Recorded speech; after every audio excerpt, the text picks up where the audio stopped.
So first off, understand one thing before we get started with this. The history of Latin America is kind of tricky for a lot of reasons. For the most part, we focus or tend to focus on the colonial era, when the Europeans show up and start changing things. But before then, there have been years of history, years and years and years of history. And for the most part, we're still now learning more about it. There's actually been a number of studies, and it's been discovered that the indigenous peoples of South America kept very fine records. There were good records in a lot of cases, except the Europeans didn't destroy those records. So it's not quite as easy finding out things as it would be in some places, and also not as hard as other places where there was no history whatsoever kept. But we do know some things, and we're going to endeavor to talk about some of them as we go through it. So first off, what do we mean by the regions of Latin America?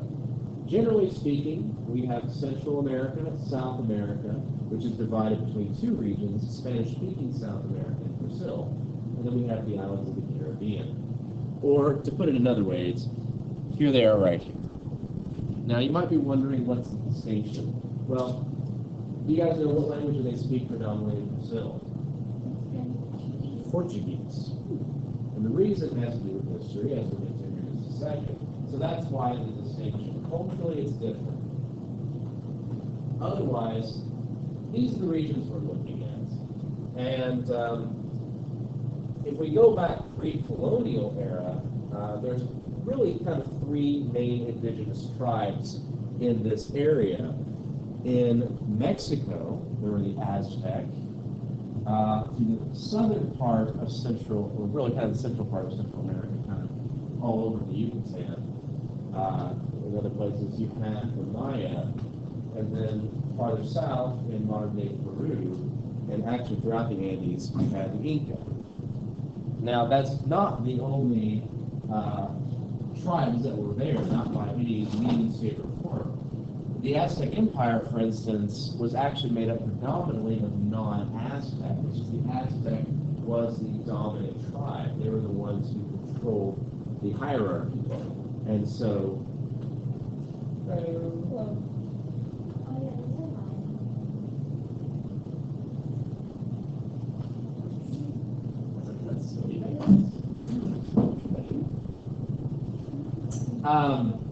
anyways, back to it. And for years, these peoples developed culture. For the most part, these ancient peoples were fairly advanced. I mean, don't get me wrong, they were technically Stone Age peoples, being that the tools were made of stone. It's what Stone Age means, in fact. But that being said, they also had some pretty advanced technologies, such as hydroponic farming, or at least kind of an early version of that. For instance, the capital city of the Aztec, probably you guys know what the capital city of the Aztec was? Not Constantinople. That Tenochtitlan. Ring a bell? Tenochtitlan. It was a floating city. It was on rafts. It was around a series of islands in Lake Texcoco. And what they would do is they would dig the soil from the bottom of the rivers and put it in baskets. They would farm with that. The reason is the soil from the bottom of the rivers was really rich in nutrients. So it was able to grow things on a lake. That's pretty advanced stuff. And even though they were technically Stone Age, the weaponry that their army used was actually pretty awesome stuff. The principal cutting edges were made of obsidian, which is a volcanic glass that's actually sharper than scalpels.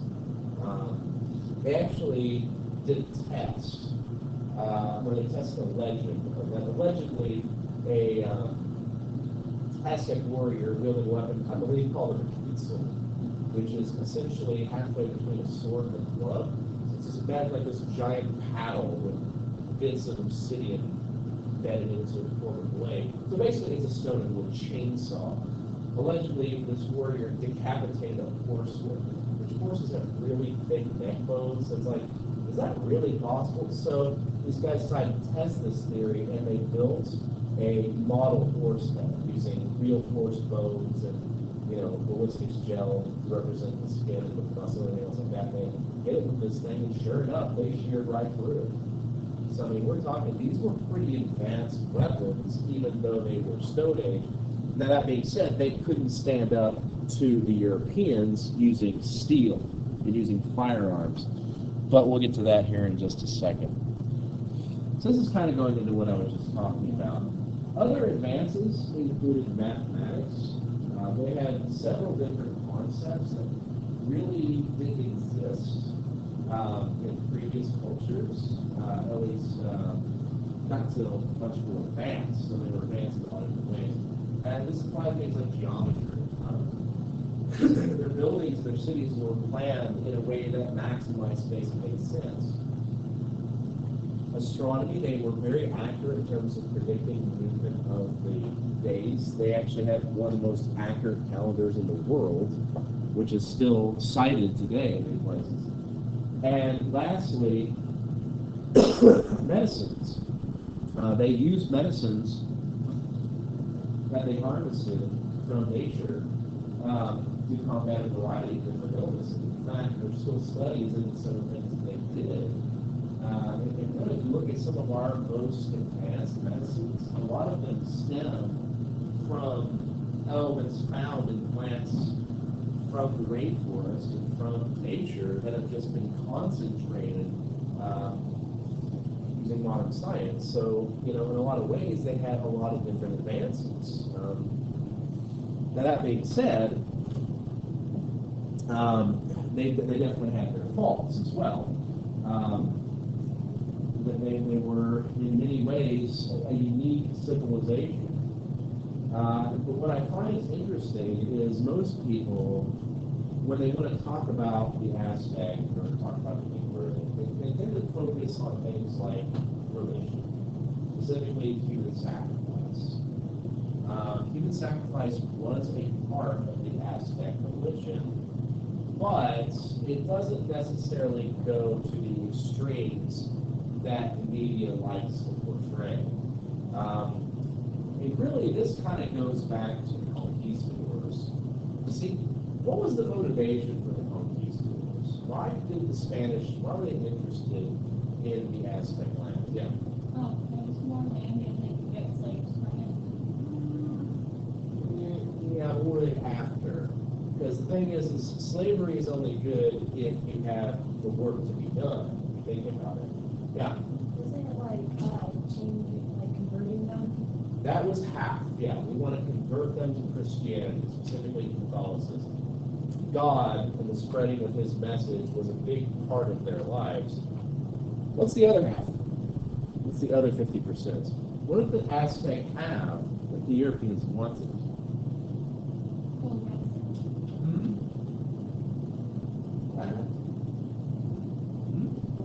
Gold. Sorry, I couldn't hear you. I was like, someone whispered something. I was like, someone said something, but they're not like raising their hand and saying it again. So, yeah, silver. So gold is literally money. There's a lot of it. But as you pointed out, it's labor intensive, so they're going to be enslaved and mining this gold. And they're going to completely eradicate the Aztec and replace it with their own culture. However, understand that's easier said than done. Public opinion still has to be in support of these actions.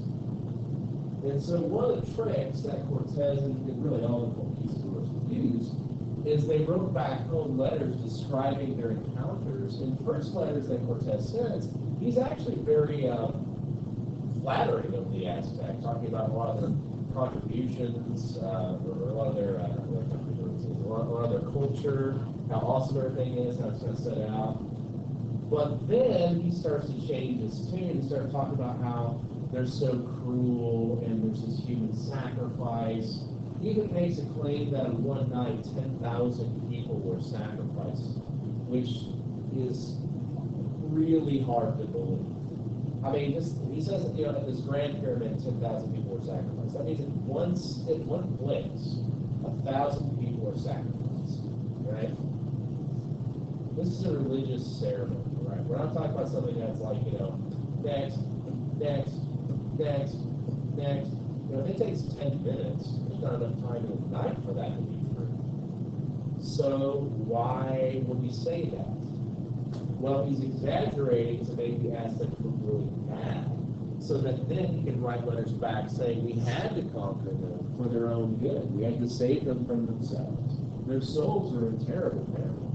Even so, there was a requirement that the conquistadors give the natives a chance to surrender and accept Jesus Christ and Spanish rule.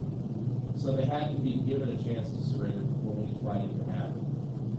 So what happened is the conquistadors would have this big parchment that they would roll out, and they would read to them and basically say, surrender, just like I said. But the problem is they're reading it in Spanish. They don't speak Spanish. So, okay, they're not accepting, everybody killed, didn't really do anything. And in truth, they often just ignored that part because it would be tactically inconvenient. So they've ignored their own rules. So odds are good. If we go into this whole detail of human sacrifice, how it happened all the time, that's really through the lens of imperialism. It's not really accurate. It did happen. It absolutely happened. There's no denying that, and frankly, I don't think anyone would try to. And to be perfectly honest, it's kind of bloodthirsty and gruesome and awful, but it's also from the standpoint of a religious conviction. That's not part of our culture. So it's really not fair to judge it based upon our culture. In sociology, that's called ethnocentrism. Whenever you focus on someone else's culture based on your own, it's not really a fair comparison because you're not comparing apples to apples. But anyways, this is a picture of Tenochtitlan before it was destroyed. Interestingly enough, the Aztec did not call themselves Aztec. That was a mispronunciation from Cortez's guide named Valencia. She's kind of an interesting character in all this as well. We'll get to her in a second. But the Aztec refer to themselves as the Mexica, which is spelled in the X-I-C-A. So Mexico gets its name from Mexica, which means Aztec. By the way, when Cortez destroyed Tenochtitlan, he destroyed it, like utterly removed it, burned it to the ground as far as he could on the lake. Then he dammed off the river feeding Lake Texcoco, so the lake disappeared, and then had a city built on the ashes of the old one, which still stands to this day. Any guesses what that city might be? If Mexico comes from Mexica, then exactly. The capital of Mexico is Tenochtitlan. Let's kind of need it. Anyways, let's talk human sacrifice for a second. This is a rather gruesome rendition of the ceremony. You got this guy spread over a stone altar with his heart cut out of his chest and burned, because symbolically blood was life. Blood actually was reminiscent of water, which you'd think, being a lake and the rainforest, water wouldn't be an issue. The thing is, it's really unpredictable. It wasn't uncommon for there to be droughts, and this meant death.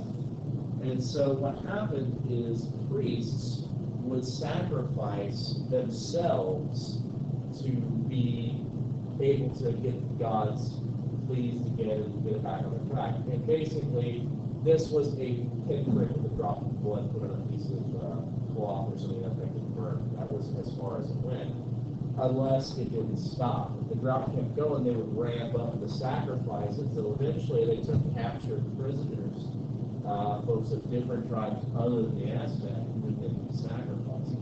There's also stories of volunteers being sacrificed, which you might ask, well, who would want to do that? Like, why would you want to be a sacrifice? The answer is pretty simple. If you really believe wholeheartedly that this act can save your family, it's really no different than sacrificing them if someone were to break into your house and kill everyone. It's self-sacrifice. So, I don't know. This is one of the things about their culture that, as I said, did absolutely happen, but it's probably overestimated, overportrayed because it's so shocking. We tend to focus on things in our everyday life that shocks us. Hell, look at my big fat gypsy wedding, things like that. That statement alone is just like, yeah. Also, one of these photos that like the previous woman they had, or like the handsomest guy they had, or like he sacrificed. To my knowledge, it actually comes from a legend. It's a story, not so much they would find the prettiest, but they did absolutely find people who didn't have blemishes. They found people who were as physically perfect as possible. That being said, children were sacrificed. So, you know, how true that is, again, we don't really know. And adding into this, that the problem with this is when someone was sacrificed, that wasn't all that was good. Their skeleton was actually preserved, at least the skull was, and put on a shelf inside the temple, in a big rack called skull racks. And so whenever these temples are open, you see all these heads, these skulls everywhere. People would assume it's happening all the time. Probably not. Getting back to the calendar for a second, I had all kinds of fun when people told me that the world was going to end in 2012. I'm sure you guys heard that. You've seen that really awful movie called 2012. The world ends because reasons, you know, not really sure why. Just don't ask questions. But this is a calendar, right? And this is maybe a little bit better image of it to kind of see what's going down here. And one of the things you'll notice pretty quickly is the circle, right? The outer part are days, the inner part are months, the years, okay? So it concentrates down. So where does this whole idea that the Aztecs say the world's going to end in 2012 come from? Well, basically it comes like this. So this is where everything begins, and we advance, we go around, blah, blah, blah, blah. This is 2012, right? That's when we come to the end. Leads us back, there's into the circle, the cycle just continues. Yeah. That's literally why people thought, because people didn't understand the basic concept of a circle. This is advanced math, people, I'll tell you what. My goodness. So anyways, so with the Europeans becoming involved, there were the conquistadors. Basically what happened is, 1492, what happened? Columbus sailed in. Yep, and he ended up finding gold. And that sparked a gold rush as people wanted to lay claim to these territories. And as I said, conquistadors were really kind of multi-jobs in one thing. They were conquerors, to be sure, that's what it means. But they were also there to spread religion. They were also there to find and explore. As I said, their main objectives were gold and God. And they were going to, excuse me, spread the reach of Spain for the greater good. And almost immediately we run into problems. First off, we have to ask ourselves an interesting question here. Cortez had 600 men, right? That's not a small amount, but that's not really a very big amount either. I mean, that's a little less than half of the student body of St. Louis, right? And yet they were able to conquer a civilization that was hundreds of thousands.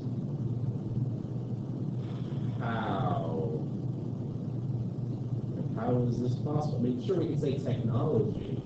You know, they had guns, and that certainly helps, but that's not enough to make that many people surrender. So generally speaking, we really get three answers: guns, germs, and steel. Guns are obvious. I feel that I don't really need to explain the advantage of firearms.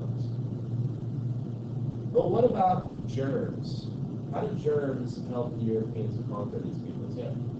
The Europeans had diseases that the natives were used to, and so when they brought them over, they didn't have them.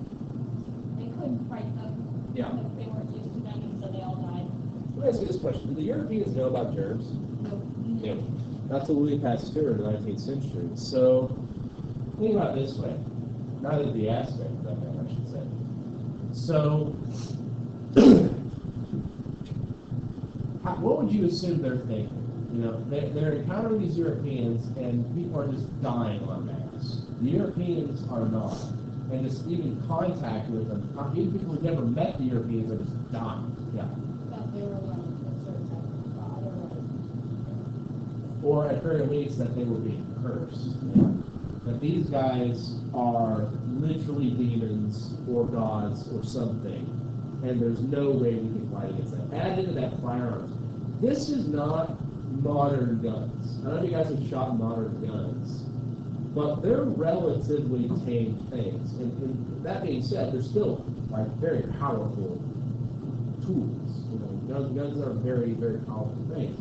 But compare this to a firelock, matchlock muskets. Okay, we're talking a big old gun, right? That when you pull the trigger, this flame shoots out the edge. I've seen fireballs come out of a musket back then. And the cloud plume that come from, not even talking about cannons. You know, if you've never experienced an explosion like that, like the biggest fire you've ever seen is a bonfire, something like that happens, it's going to rock your world. Especially if they point this at you, think about it from their perspective. They hold what looks like a spear at you, it explodes, and the guy next to you dies. They're carrying dragons! These guys with dragons are attacking us, and people they've never even met are dying, and add to this, we shoot our arrows or throw our spears at it, it just bounces off of them. Because of steel armor, yeah. They've got breastplates similar to that. They've got these metal morion caps that protect their head. I mean, we're talking body armor that prevents them from taking the worst of injuries. This is absolutely demoralizing to the native peoples. How can you fight against something like that? You can't. And add into this, there was this legend. Now, how much of this actually played a role is still being debated. I remember learning about it as a kid in school that, oh, that's just what happened. But since I've read articles saying, yeah, that's overstated, it wasn't really that big a deal. But you guys have probably heard me say this ever, that they thought Cortez was a god, yeah? That's because there's an Aztec legend that the chief god Quetzalcoatl, the feathered serpent, the leader of the gods, would come and visit the people of the Aztec again, and that he would be in the guise of a pale-faced foreigner riding upon a beast of another world. Well, if you look at the Spanish compared to the Aztec, they're much paler, so that matches that. But what in blue blazes is the beast of another world? Yeah. horse. Yeah, horses are weird-looking things. When you really break it down, you look at them compared to like other animals indigenous to North America. I mean, they basically are big, fat bodies on stilts. They're like imperial walkers. They're these weird little things that people are riding upon they've never seen before. So to them, they're like,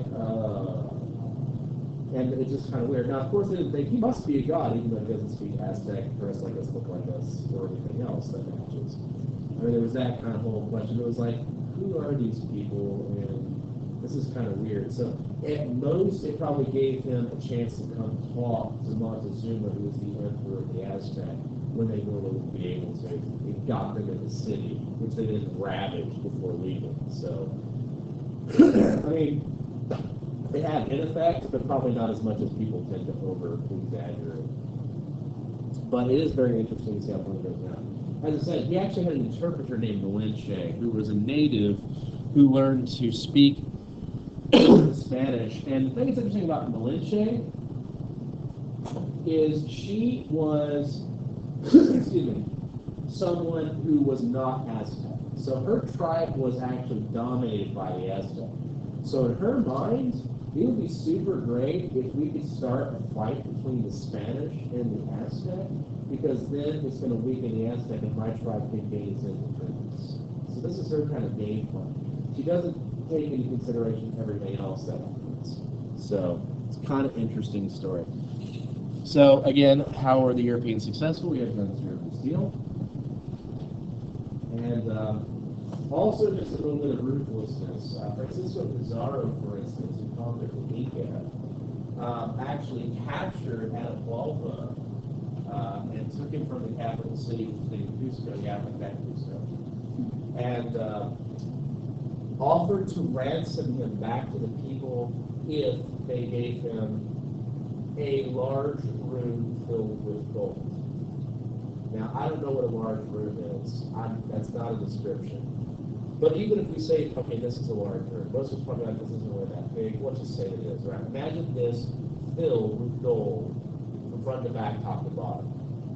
That's a lot of freaking gold, isn't it? There's a reason it's called a king's ransom. That's a lot of money, yes? So what happened? They gave it to him.